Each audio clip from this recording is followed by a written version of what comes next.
2021 திமுக ஆட்சிக்கு வந்தப்ப 2 முக்கியமான கமிட்டி போட்டாங்க. ஒன்னு பொருளாதார முன்னேற்றத்திற்கான கமிட்டி. அதுல மெம்பரா இருந்தவங்க எல்லாம் யாரு, ஆலோசகர்களா இருந்தவங்க எல்லாம் யாரு அப்படின்னா ரகுராம் ராஜன், முன்னாள் ரிசர்வ் பேங்க் கவர்னர், அப்புறம் நோபல் பரிசு பெற்றவங்க, அவங்க பேர்லாம் இங்கிலீஷ் பேரு, வாயில நுழையில விட்டுருங்க, அவங்க எல்லாம் போட்டாங்க. அப்புறம் இன்னொரு கமிட்டி சமூக நீதி கண்காணிப்பு கமிட்டி. இதுக்கு சுபவி ஐயா மாதிரி ஆட்களை தலைவரா போட்டாங்க, நிறைய பேர் இருந்தாங்க. இந்த 2 கமிட்டி திமுக போட்டுச்சு. இப்ப தாவேக ஆட்சிக்கு வந்ததுக்கு பிறகு முதல்ல ஒருத்தரை ஒரு ஆலோசகரா நியமிச்சிருக்கிறாங்க.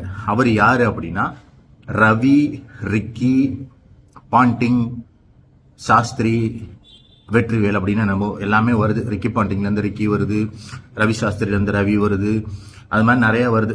ஜோசியனாலே அப்படிதான் இருக்கும். பட் அது எனக்கு பிரச்சனை இல்லை, ஜோசியரை கூட வச்சுக்கிறதுல எனக்கு பிரச்சனை இல்லை. ஏன் அப்படின்னா இப்ப திமுக ஆட்சிக்கு வர்றப்ப எல்லாம் பாத்தீங்கன்னா உழைச்சு நாய் மாதிரி உழைக்கணும், ரோடா அலையணும், பிரச்சாரம் பண்ணணும், வெயில் இருக்கணும், கேள்வி கேட்பானுங்க, பதில் சொல்லணும். அப்ப அவங்களுக்கு ஜோசியம் மேல நம்பிக்கை இருக்காது. ஏன்னா நம்ம உழைச்சோம், நம்ம ஜெயிச்சோம். இப்ப இன்னைக்கு ராஜ்மோகன் போன்றவர்கள் அமைச்சராக இருக்கிறாங்க. அது இப்ப பாராட்டத்தக்க விஷயம் தான், ஏன்னா அவங்க செலக்ட் பண்ணி போயிட்டாங்கல்ல.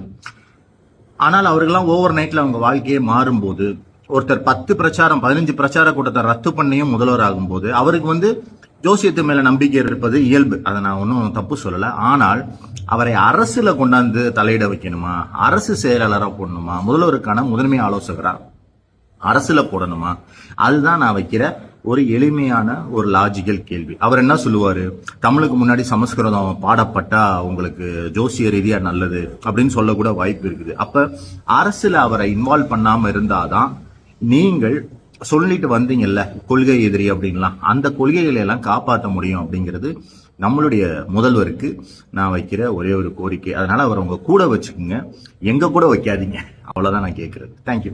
தமிழக மக்கள் ரொம்ப தெளிவாதான் இருப்பாங்களே தவிர்த்து இது அயோத்தி மாதிரி ஆக்கலாமே, இதுல என்ன தவறுன்னு கேக்குறாருன்னா அப்ப அவர் எந்த அளவு இவருக்கு அறிவு இருக்கு நயினார் நாகேந்திரன் அவர்களுக்குன்னு இதுலயே மக்கள் தெளிவா புரிஞ்சிருப்பாங்க.